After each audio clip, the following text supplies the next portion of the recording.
వందలు వేలు కాదు లక్షల మంది అమెరికా జనాలు రోడ్ల మీదకి వచ్చిర్రు.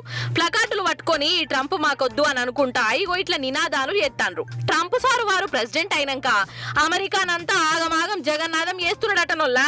పాలన చక్కగా లేదు, మందిని మంచిగా చూసుకునుడే లేదు, ఆ దిక్కుమాలిన నిర్ణయాలు తీసుకుంటా గోస ఉచ్చుకునుడట.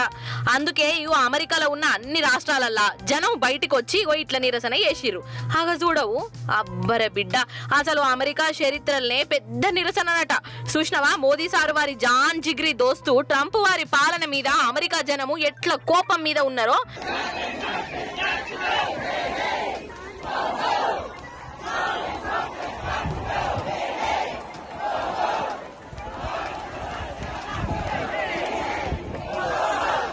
ఓ దిక్కు రోడ్ల మీద గిట్లయితుంటే మరి ట్రంప్ సారు ఏం చేస్తాడు కావచ్చు?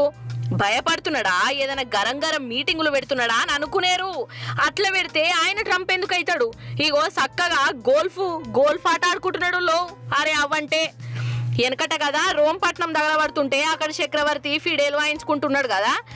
ఇగో ఇప్పుడు జనం రోడ్ల మీదకి వచ్చి గిట్ల నిరసన ఎత్తా అంటే అమెరికా అధ్యక్షుల వారేమో రందీరప్పల్లేని మనిషి లెక్క ఉల్లాసంగా ఉత్సాహంగా అని అనుకుంటా ఆటలు ఆడుకుంటున్నాడు.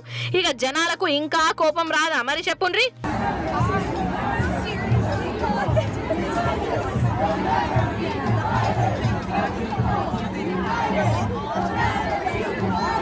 ఈ నిరసన గట్లున్నదా? ఇక ఇంకో దిక్కు సారు వారి పుణ్యాన దునియా అంతటా స్టాక్ మార్కెట్లు ఢబేల్ మని పడిపోయినాయి. లక్షల కోట్లు లుక్సాన్ అయింది. సారు వారి టారిఫులు వెట్టుడుతోనే ఇక మార్కెట్లన్నీ ఎటమటమైతున్నాయి కదా. సోమవారం నాడైతే ఒక్క 10 సెకండ్లలోనే 20 లక్షల కోట్ల రూపాయలు మాయమైపోయినాయి. ఇక టాటా మార్కెట్ అయితే కుప్పగూలిందంట.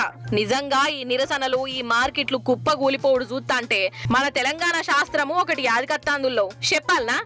అయ్యో అదేనుల్లా ఏరికోరి మొగ్గుని తెచ్చుకుంటే ఎగిరెగిరి దాన్నిండట. ఇప్పుడు ఈ శాస్త్రాన్ని అమెరికా జనాలు వాళ్ళ భాషలో చెప్పుకుంటున్నారు.